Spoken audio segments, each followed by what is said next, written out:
kasama mahamito ng ito naturi sa tindi daralasay na nitutulog si Fatata itetake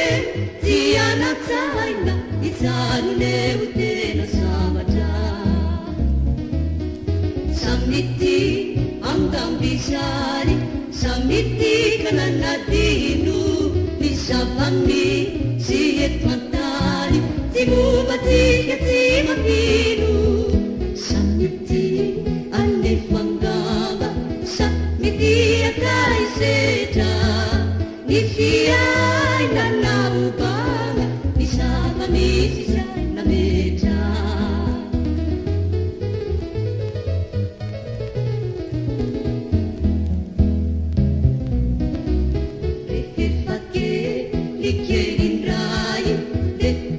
Sitai sayani andikya nangai hai nak asapagya chani patofiti